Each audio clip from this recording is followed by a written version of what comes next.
My divine birthright. The Lord created me in His image. I will seek Him first and make sure of my actual contact with Him. Then, if it be His will, may all things, wisdom, abundance, health, be added as part of my divine birthright. I want success without measure, not from earthly sources, but from God's all-possessing, all-powerful, all-bountiful hands.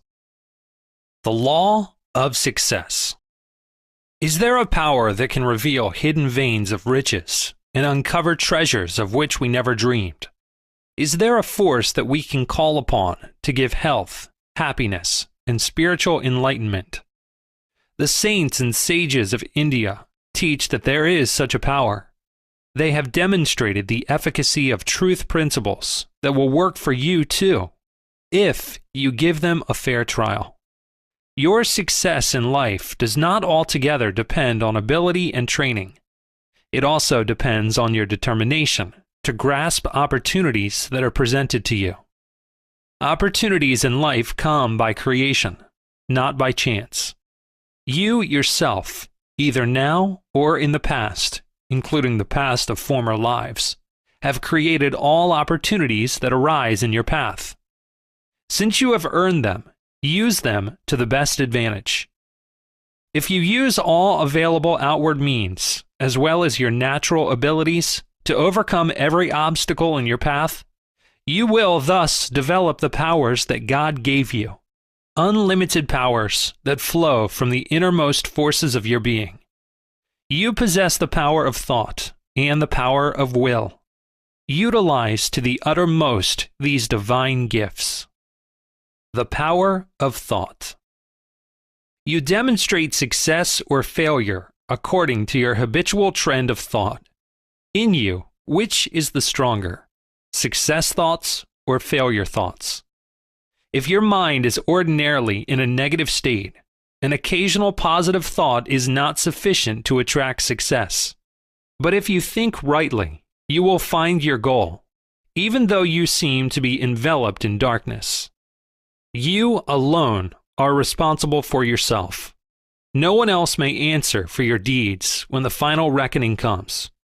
Your work in the world, in the sphere where your karma, your own past activity, has placed you, can be performed only by one person, yourself.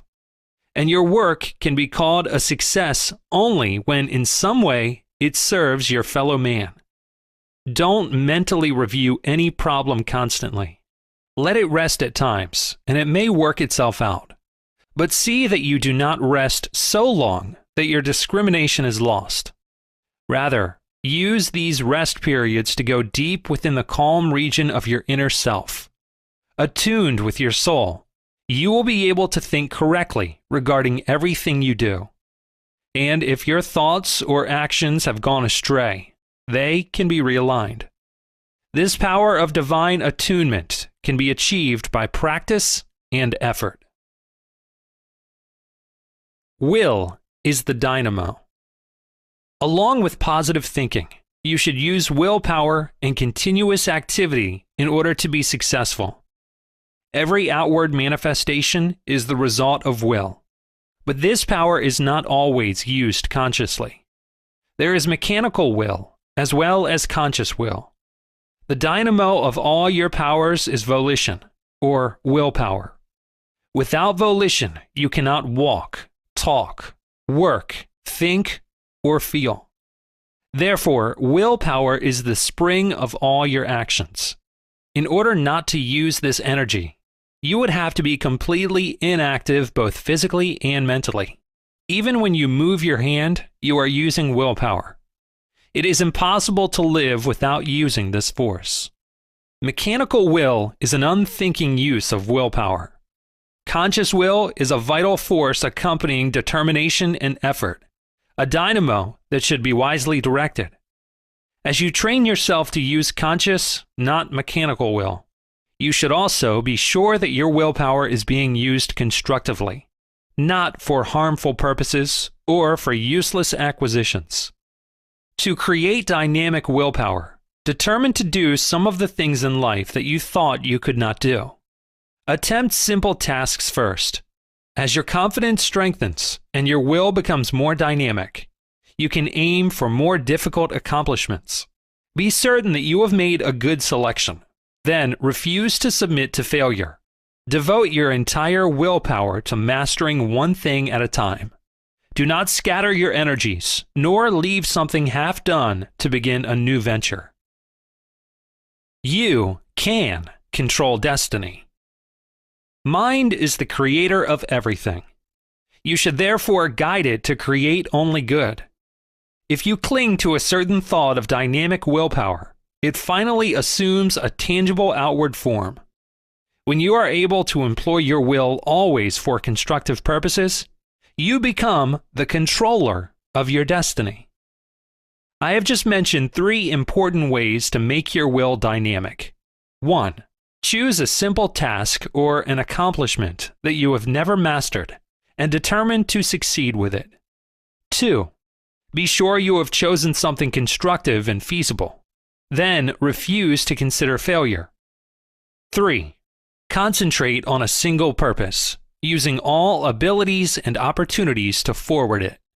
But you should always be sure, within the calm region of your inner self, that what you want is right for you to have, and in accord with God's purposes.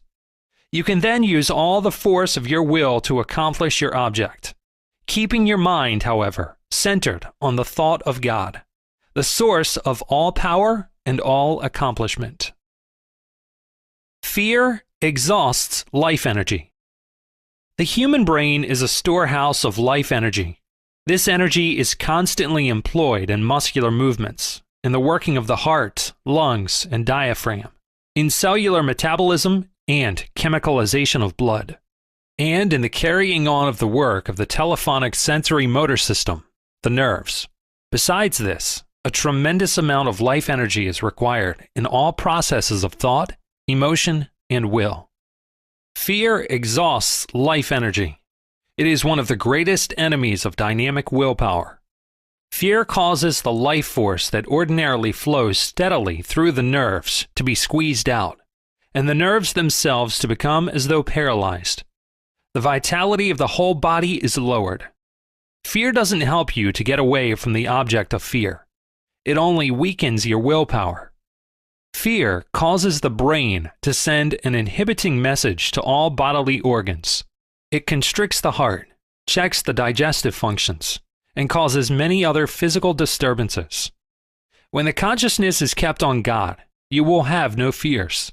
Every obstacle will then be overcome by courage and faith. A wish is desire without energy. After a wish may come intention, the plan to do a thing, to fulfill a wish or desire.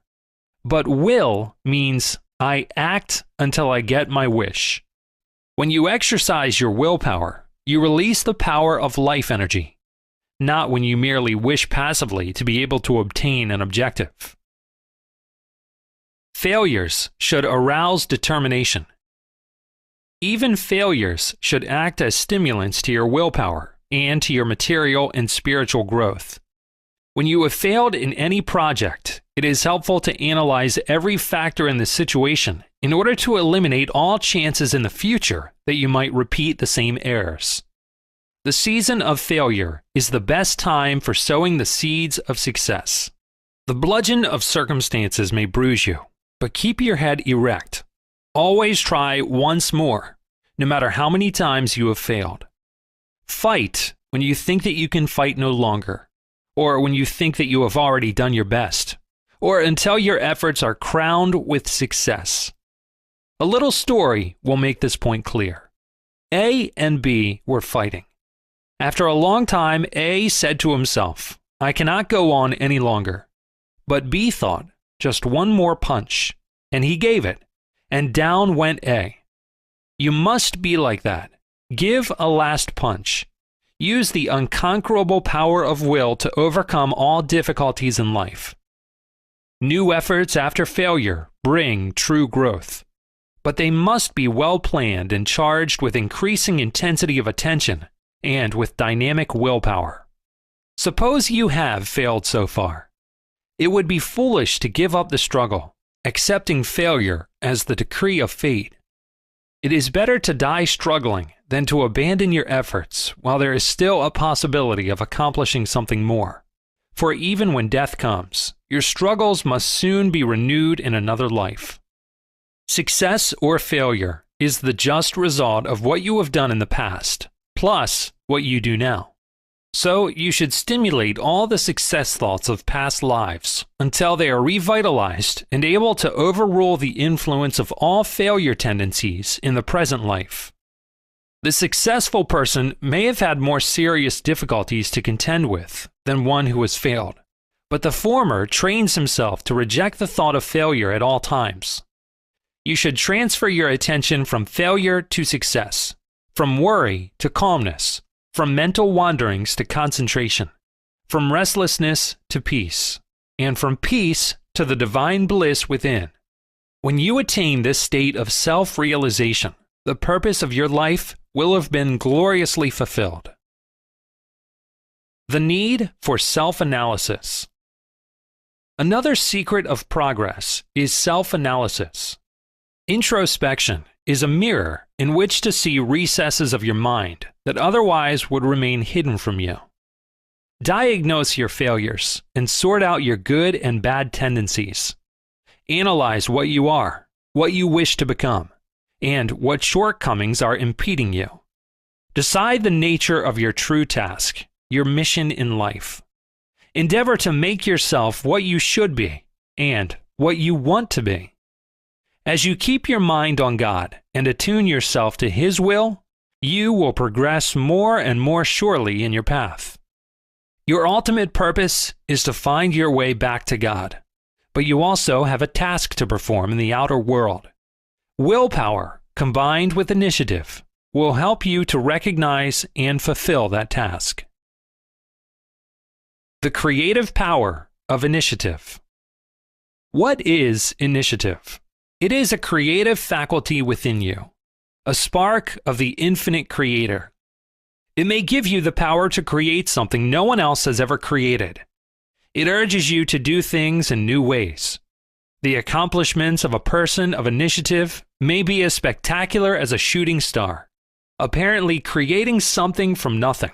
He demonstrates that the seemingly impossible may become possible by one's employment of the great inventive power of the Spirit. Initiative enables you to stand on your own feet, free and independent. It is one of the attributes of success. See the image of God in all men. Many people excuse their own faults, but judge other persons harshly.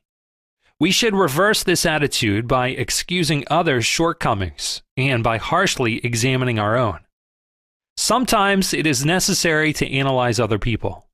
In that case, the important thing to remember is to keep the mind unprejudiced. An unbiased mind is like a clear mirror, held steady, not oscillating with hasty judgments. Any person reflected within that mirror will present an undistorted image. Learn to see God in all persons, of whatever race or creed. You will know what divine love is when you begin to feel your oneness with every human being, not before. In mutual service, we forget the little self and glimpse the one measureless self, the spirit that unifies all men. Habits of thought control one's life. Success is hastened or delayed by one's habits. It is not your passing inspirations or brilliant ideas, so much as your everyday mental habits that control your life. Habits of thought are mental magnets that draw to you certain things, people, and conditions. Good habits of thought enable you to attract benefits and opportunities. Bad habits of thought attract to you materially minded persons and to unfavorable environments. Weaken a bad habit by avoiding everything that occasioned it or stimulated it, without concentrating upon it in your zeal to avoid it. Then, divert your mind to some good habit and steadily cultivate it until it becomes a dependable part of you. There are always two forces warring against each other within us. One force tells us to do the things we should not do, and the other urges us to do the things we should do, the things that seem difficult. One voice is that of evil, and the other is that of good, or God.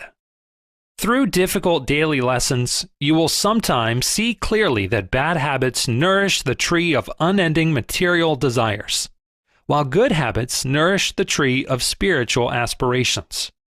More and more, you should concentrate your efforts on successfully maturing the spiritual tree, that you may someday gather the ripe fruit of self-realization. If you are able to free yourself from all kinds of bad habits, and if you are able to do good because you want to do good, and not merely because evil brings sorrow, then you are truly progressing in spirit. It is only when you discard your bad habits that you are really a free man. Until you are a true master, able to command yourself to do the things that you should do but may not want to do, you are not a free soul. In that power of self-control lies the seed of eternal freedom. I have now mentioned several important attributes of success: positive thoughts, dynamic will, self-analysis, initiative, and self-control. Many popular books stress one or more of these, but fail to give credit to the divine power behind them. Attunement with the divine will is the most important factor in attracting success. Divine will is the power that moves the cosmos and everything in it. It was God's will that hurled the stars into space. It is His will that holds the planets in their orbits, and that directs the cycles of birth, growth, and decay in all forms of life. Power of divine will. Divine will has no boundaries. It works through laws known and unknown, natural and seemingly miraculous. It can change the course of destiny, wake the dead, cast mountains into the sea, and create new solar systems. Man, as an image of God, possesses within him that all-accomplishing power of will. To discover through right meditation how to be in harmony with the divine will is man's highest obligation. When guided by error, human will misleads us. But when guided by wisdom, human will is attuned to the divine will. God's plan for us often becomes obscured by the conflicts of human life, and so we lose the inner guidance that would save us from chasms of misery. When man attunes his will with God's will, which is guided by wisdom, he is using divine will. Through the use of right techniques of meditation, developed anciently by India's sages, all men may achieve perfect harmony with the will of the Heavenly Father. From the ocean of abundance. Just as all power lies in His will, so all spiritual and material gifts flow from His boundless abundance. In order to receive His gifts, you must eradicate from your mind all thoughts of limitation and poverty. Universal mind is perfect and knows no lack. To reach that never-failing supply, you must maintain a consciousness of abundance. Even when you do not know where the next dollar is coming from, you should refuse to be apprehensive. When you do your part and rely on God to do His, you will find that mysterious forces come to your aid, and that your constructive wishes soon materialize. This confidence and consciousness of abundance are attained through meditation. Since God is the source of all mental power, peace, and prosperity, do not will and act first, but contact God first. Thus, you may harness your will and activity to achieve the highest goals. As you cannot broadcast through a broken microphone, so you cannot send out prayers through a mental microphone that has been disordered by restlessness. By deep calmness, you should repair your mind microphone and increase the receptivity of your intuition. Thus, you will be able to broadcast to Him effectively and receive His answers. The way of meditation. After you have repaired your mental radio and are calmly attuned to constructive vibrations, how may you use it to reach God? The right method of meditation is the way. By the power of concentration and meditation, you can direct the inexhaustible power of your mind to accomplish what you desire and to guard every door against failure. All successful men and women devote much time to deep concentration. They are able to dive deeper within their minds and to find the pearls of right solutions for the problems that confront them. If you learn how to withdraw your attention from all objects of distraction and to place it upon one object of concentration, you too will know how to attract at will whatever you need. Before embarking on important undertakings, sit quietly, calm your senses and thoughts, and meditate deeply. You will then be guided by the great creative power of spirit. After that, you should utilize all necessary material means to achieve your goal. The things you need in life are those that will help to fulfill your dominant purpose. Things you may want but not need may lead you aside from that purpose. It is only by making everything serve your main objective that success is attained. Success is measured by happiness. Consider whether fulfillment of the goal you have chosen will constitute success. What is success? If you possess health and wealth, but have trouble with everybody, including yourself, yours is not a successful life. Existence becomes futile if you cannot find happiness. When wealth is lost, you have lost a little. When health is lost, you have lost something of more consequence. But when peace of mind is lost, you have lost the highest treasure.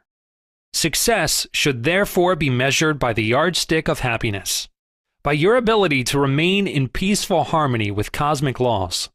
Success is not rightly measured by the worldly standards of wealth, prestige, and power. None of these bestow happiness unless they are rightly used. To use them rightly, one must possess wisdom and love for God and man. God does not reward or punish you. He has given you the power to reward or punish yourself by the use or misuse of your own reason and willpower. If you transgress the laws of health, prosperity, and wisdom, you must inevitably suffer from sickness, poverty, and ignorance. However, you should strengthen your mind and refuse to carry the burden of mental and moral weaknesses acquired in past years. Burn them in the fires of your present divine resolutions and right activities. By this constructive attitude, you will attain freedom. Happiness depends to some extent upon external conditions, but chiefly upon mental attitudes. In order to be happy, one should have good health, a well-balanced mind, a prosperous life, the right work, a thankful heart, and above all, wisdom or knowledge of God. A strong determination to be happy will help you. Do not wait for circumstances to change, thinking falsely that in them lies the trouble. Do not make unhappiness a chronic habit, thereby afflicting yourself and your associates. It is blessedness for yourself and others if you are happy. If you possess happiness, you possess everything. To be happy is to be in tune with God. That power to be happy comes through meditation. Put God's power behind your efforts. Release for constructive purposes the power you already have, and more will come.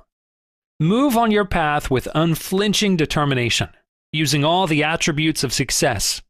Tune yourself with the creative power of spirit.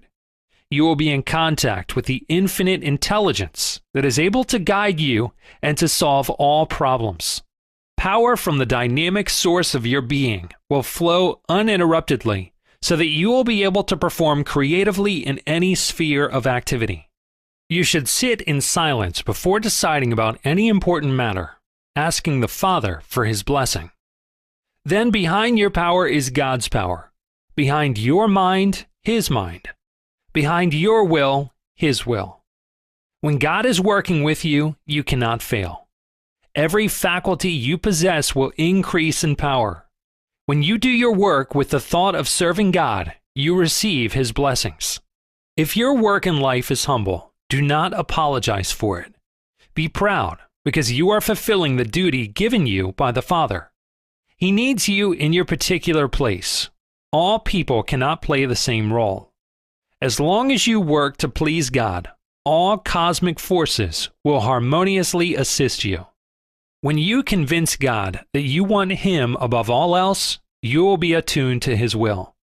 When you continue to seek Him, no matter what obstacles arise to take you away from Him, you are using your human will in its most constructive form. You will thus operate the law of success that was known to the ancient sages, and that is understood by all men who have achieved true success. The divine power is yours if you make a determined effort to use it to attain health, happiness, and peace. As you encompass these goals, you will travel on the path of self-realization to your true home in God. Affirmation. Heavenly Father, I will reason. I will. I will act. But guide Thou my reason, will, and activity to the right thing that I should do.